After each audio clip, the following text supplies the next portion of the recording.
Praise the lord. ನಮಗೆ ಕರ್ತನ ರಕ್ಷಕನೂ ಆಗಿರುವಂತಹ ಯೇಸು ಕ್ರಿಸ್ತರ ಅತಿ ಪರಿಶುದ್ಧವಾದ ನಾಮದಲ್ಲಿ ನಾನು ನಿಮ್ಮನ್ನು ಮತ್ತೊಂದು ಸಂದೇಶ ಜೊತೆ ನಾನು ಮುಂದೆ ಬಂದೇನೆ. ದೇವರ ಹಸ್ತವು ತಾನೇ ಕಳೆದ ದಿನವೆಲ್ಲ ನಿಮ್ಮನ್ನು ನನ್ನನ್ನು ಆತ್ಮಿಕವಾಗಿ ವಾಕ್ಯಗಳ ಮೂಲಕವಾಗಿ ಬಲಪಡಿಸಿ ಚೈತನ್ಯಗೊಳಿಸಿ ಜೊತೆಗಾರಾಗಿದ್ದು ನಡೆಸ್ತಿದ್ದಾರೆ. ವೈಯಕ್ತಿಕವಾಗಿ ನಮ್ಮ ಅಗತ್ಯಗಳನ್ನ ಪೂರೈಸಿ ನಾವು ಕೈಟ್ ಮಾಡ್ತಕ್ಕಂಥ ಕೆಲಸಗಳನ್ನು ಆಶೀರ್ವದಿಸಿ ಕಾದು ಪೋಷಿಸಿ ಜೊತೆಗಾರರಾಗಿದ್ದು ನಡೆಸ್ತಿರುವುದಕ್ಕಾಗಿ ದೇವರಿಗೆ ಸ್ತುತಿಯೂ ಘನವು ಮಹಿಮೆ ಸದಾಕಾಲವು ಸ್ವಂತವಾಗಿರಲಿ. ಆಮೇನ್. ಈ ದಿನದ ಸಂದೇಶದ ವಾಕ್ಯವಾಗ ಧರ್ಮೋಪದೇಶ ಕಂಡ 18ನೇ ಅಧ್ಯಾಯದಲ್ಲಿ 1ನೇ ವಾಕ್ಯದಿಂದ 8ನೇ ವಾಕ್ಯದವರೆಗೆ. ಟಾಪಿಕ್ಕು ಯಾಜಕರಿಗೆ ಕಾಣಿಕೆಗಳು. ದೇವರಿಗೆ ಸ್ತೋತ್ರ. Deuteronomy chapter 18 word 1 to 8. Topic the share of the priests. ಯಾಜಕರಾದ ಲೇವಿಯರಿಗೂ ಆ ಎಲ್ಲ ಲೇವಿಯ ಗೋತ್ರಕ್ಕೂ ಇಸ್ರಾಯೇಲರ ಸಂಗಡ ಪಾಲು ಸೊತ್ತು ಇರಬಾರದು.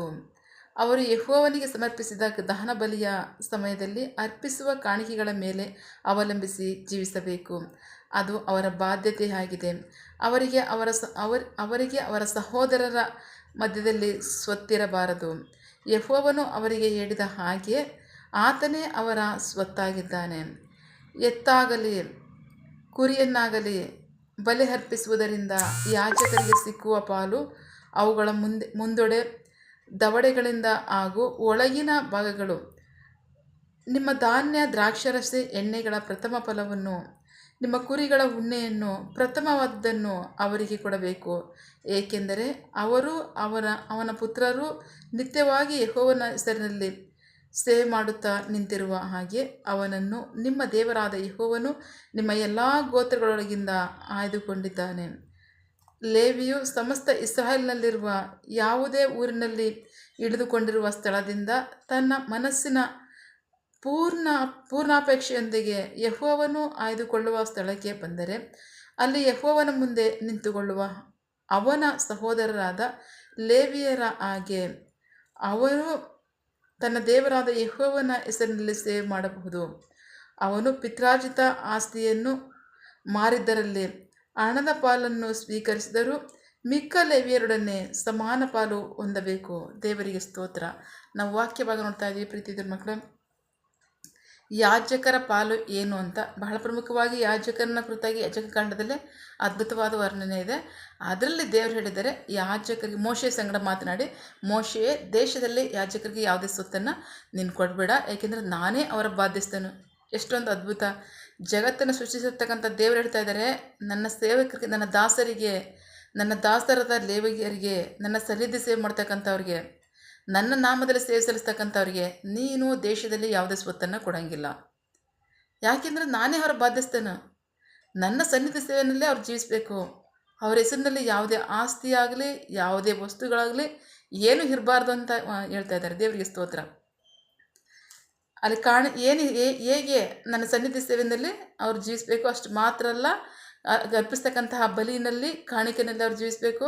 ಅದಲ್ಲದೆ ನೀವು ನಿಮ್ಮ ಆದಾಯದಲ್ಲೇ ಪ್ರಥಮ ಫಲವನ್ನು, ಉತ್ತಮವಾದನ್ನು, ಶ್ರೇಷ್ಠವಾದನ್ನು ತಂದು ಅವ್ರಿಗೆ ಕೊಡಬೇಕು. ಏಕೆಂದರೆ ಅವರು ಅವರ ಮಕ್ಕಳು ಸಹ ಮಕ್ಕಳು ನನ್ನ ಸನ್ನಿಧಿ ಸೇವೆ ಮಾಡುವಂತೆ ನಾನು ಆರಿಸ್ಕೊಂಡಿರ್ತಕ್ಕಂಥ ಸ್ಥಳದಲ್ಲಿ ಸೇವೆ ಮಾಡೋದಕ್ಕೋಸ್ಕರವಾಗಿ ನೀವು ಅವ್ರನ್ನ ಉತ್ತಮವಾದರಿಂದಲೇ ಉಪಚರಿಸಬೇಕು. ನಿಮ್ಮಲ್ಲಿ ಶ್ರೇಷ್ಠವಾದನ್ನು ತಂದು ದಶಮ ಭಾಗವಾಗಿ ಅವ್ರಿಗೆ ಕೊಡಬೇಕು. ನನ್ನ ದಶಮ ಭಾಗದಲ್ಲಿ ಅವ್ರಿಗೆ ಪಾಲು, ಅದನ್ನೇ ಅವರು ಅನುಭವಿಸ್ಬೇಕು. ಅದರಲ್ಲೇ ಅವ್ರು ಜೀವಿಸಬೇಕು. ದೇವರಿಗೆ ಸ್ತೋತ್ರ. ಆದರೆ ಮಹಾಯಾಜಕ ಹುದ್ದೆಯಿಂದ ಯಾಜಕ ಹುದ್ದೆಗಳು ಬಂದಾಗ ಅದನ್ನು ಕೊಟ್ಟಂಥ ಕಾಲದಿಂದಲೂ ಯೇಸುಕ್ರಿಸ್ತ ಬರೋವ್ರ ಕಾಲದವರೆಗೂ ಬಹಳ ವೈಭವದ ಜೀವಿತ ಇತ್ತು ಅವ್ರಿಗೆ. ಯಾವ ಸಾಮಾನ್ಯ ಜೀವಿತ ಅಂತೂ ಅಲ್ಲ, ಬಹಳ ಅದ್ಭುತವಂತ ವೈಭವದ ಜೀವಿತನ ಜೀವಿಸ್ತಿರೋರು. ಈಗಿನ ಕತೆ ನಮಗೆ ಗೊತ್ತಿಲ್ಲ, ಬಟ್ ಅವ್ರಿಗೆ ಹಂಗಿತ್ತು. ದೇವರಿಗೆ ಸ್ತೋತ್ರ. ಸೇವೆ ವಿಸ್ತರಿಸಲ್ಪಟ್ಟಿದೆ, ಪ್ರಪಂಚದಾದ್ಯಂತ ಹರಡಿದೆ. ಆದರೆ ಯಾವ ಸೇವಕರಿಗೂ ಸಹ ದೇವರು ಕಮ್ಮಿ ಮಾಡಿಲ್ಲ. ಅಷ್ಟು ಮಾತ್ರ ಅಲ್ಲ, ನಿಯಮಗಳನ್ನು ಅನುಸರಿಸಲೇಬೇಕು ಅನ್ನೋದು ಸಲಹೆ ಅಂತೂ ಅಲ್ಲ, ಆಜ್ಞೆ ಆಗಿದೆ. ಅದೇನು ಆಜ್ಞೆ? ಯಾವುದೇ ಸ್ವತ್ತನ್ನು ಸ್ವಂತ ಹೆಸರಿನಲ್ಲಿ ಹೊಂದ್ಕೊಳ್ಳೋಂಗಿಲ್ಲ. ನಮ್ಮ ಸ್ವಂತ ಸ್ವತ್ತಿನ ಹೆಸರಿನಲ್ಲಿ ಆಸ್ತಿಯನ್ನು ಮಾಡೋಂಗಿಲ್ಲ. ದೇವರಿಗೆ ಸ್ತೋತ್ರ. ಇದು ದೇವರ ಸೇವಕರಿಗೆ ದೇವರು ಕೊಡ್ತಕ್ಕಂತಹ ಆಜ್ಞೆ ಆಗಿದೆ. ಅಷ್ಟು ಮಾತ್ರ ಅಲ್ಲ, ಪಿತ್ರಾರ್ಜಿತ ಆಸ್ತಿನಲ್ಲಿ ಪಾಲೇ ಇರೋಂಗಿಲ್ಲ, ಪಾಲನೆ ಕೇಳೋಂಗಿಲ್ಲ. ಅನುಭವಿಸರಿದ್ದರೆ ಅವರು ಅದನ್ನು ಅನುಭವಿಸ್ಕೊಂಡು ಹೋಗ್ಬೋದು. ಯಾರು ಅನುಭವಿಸರಿಲ್ಲ ಅಂತಂದರೆ ಅದನ್ನು ಮಾರಿದ್ರೆ ಆ ಪಾಲಲ್ಲಿ ಆ ಹಣದಿಂದ ಇತರ ಸೇವಕರ ಜೊತೆ ಸಹೋದರರಾಗಿರ್ತಕ್ಕಂಥ ಸೇವಕರ ಜೊತೆ ಸಮಪಾಲು ಹಂಚ್ಕೋಬೇಕು. ಆಸ್ತಿ ನಂದು ಅಂತ ಹೆಚ್ಚು ತಗೊಳ್ಳೋಂಗಿಲ್ಲ, ಅಥವಾ ಹೋಗ್ಲಿ ಬಿಡು ಅವ್ರಿಗೆ ಜಾಸ್ತಿ ಕೊಟ್ಟು ನಾನು ಕಮ್ಮಿ ಅಂತ ಇಟ್ಕೋತೀರ, ಅದನ್ನು ಮಾಡೋ ಅವಶ್ಯಕತೆ ಇಲ್ಲ. ನೀವು ಆಸ್ತಿನ ಮಾರಿದ್ದೀರ, ನಿಮ್ಮ ಪಿತರಾಜಿತ ಆಸ್ತಿನೀಗ ಸಮಪಾಲನ ಹಂಚಿ ನಿಮ್ಮ ಸಹೋದರರಾಗಿರ್ತಕ್ಕಂಥ ಸೇವಕರಿಗೆ ಅಂತ ವಾಕ್ಯ ಹೇಳುತ್ತೆ. ಸೊ ಇಲ್ವಾ, ಅನುಭವಿಸೋರಿದ್ದಾರೆ ನಿಮ್ಮ ಸಹೋದರಿಯರು, ಬಿಟ್ಬಿಡಿ, ಅದರ ಚಿಂತೆ ನಿಮ್ಗೆ ಇಲ್ವೇ ಇಲ್ಲ, ನೀವು ಆ ಕಡೆ ತಲೆನೇ ಹಾಕಂಗಿಲ್ಲ ಅಂತ ವಾಕ್ಯದಲ್ಲಿ ಹೇಳ್ತಾರೆ. ದೇವರಿಗೆ ಸ್ತೋತ್ರ. ಸೊ ಹಾಗೆ ಯಾಜಕ ಕಾಂಡದಲ್ಲಿ ಬಹಳ ಅದ್ಭುತವಾಗಿ ಯಾಜಕರ ಕುರಿತಾಗಿ ವರ್ಣನೆ ಇದೆ. ಆದರೆ ಆ ವರ್ಣನೆ ಪ್ರಕಾರವಾಗಿ ಅದ್ಧೂರಿ ಜೀವಿತ ಇತ್ತು ಯೇಸುಕ್ರಿಸ್ತರು ಬರೋವರೆಗೂ, ಯೇಸುಕ್ರಿಸ್ತರ ಕಾಲದಲ್ಲೂ ಇತ್ತು ಯಾಜಕರುಗಳಿಗೆ. ದೇವರಿಗೆ ಸ್ತೋತ್ರ. ಆದರೆ ದೇವರು ಮಾತ್ರ ಯಾವತ್ತೂ ಸಹ ಯಾರನ್ನೂ ಕೈ ಬಿಡಲ್ಲ. ಎಷ್ಟೋ ಅದ್ಭುತ ಸೇವೆಗಳು ಅಲ್ಲಿ ಮಾತ್ರ ನಡೀತಿದೆಯಾ, ಪ್ರಪಂಚದಾದ್ಯಂತ ನಡೀತಾ ಇದೆ. ಎಷ್ಟು ದೊಡ್ಡ ದೊಡ್ಡ ಸೇವೆ ನಡೀತಿದೆ, ಅದ್ಭುತವಾಗಿ ನಡೀತಿದೆ, ಅದಕ್ಕಿಂತ ಅದ್ಭುತವಾಗಿ ಸೇವೆಗಳು ನಡೀತಾ ಇದೆ.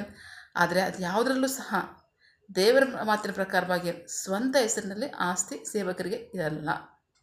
ಇದು ಆಜ್ಞೆ ಆಗಿದೆ, ಅನುಸರಿಸಲೇಬೇಕಾದಂಥ ಆಜ್ಞೆ ಆಗಿದೆ.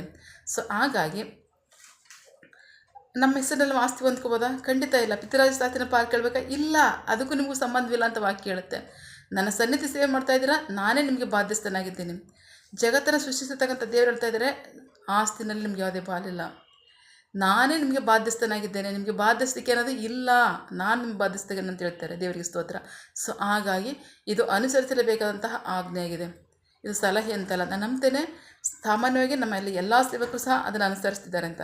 ಅನುಸರಿಸಲೇಬೇಕು. ದೇವರಿಗೆ ಸ್ತೋತ್ರ. ಸೊ ಅದು ದೇವರಿಗೂ ಇಷ್ಟ. ಅಷ್ಟು ಮಾತ್ರ ಅಲ್ಲ, ದೇವರು ಹೇಳ್ತಾ ಇದ್ದಾರೆ, ಅದನ್ನು ನೀವು ಸೇವೆ ಮಾಡ್ತಕ್ಕಂಥ ಸ್ಥಳದಲ್ಲಿದ್ದೀರಾ, ಇಲ್ಲ ಅದನ್ನು ಬಿಟ್ಟು ಬೇರೆ ಸ್ಥಳಕ್ಕೆ ಹೋಗ್ತಾ ಇದ್ದೀರಾ, ನಾನು ನಿಮ್ಮನ್ನು ಹಾರಿಸಿ ಇಂಥ ಸ್ಥಳಕ್ಕೆ ನೀವು ಹೋಗಿ ಅಂತ ಹೇಳಿದಾಗ ನೀವು ಆ ಸ್ಥಳಕ್ಕೆ ಹೋಗ್ತಾ ಇದ್ದೀರಾ.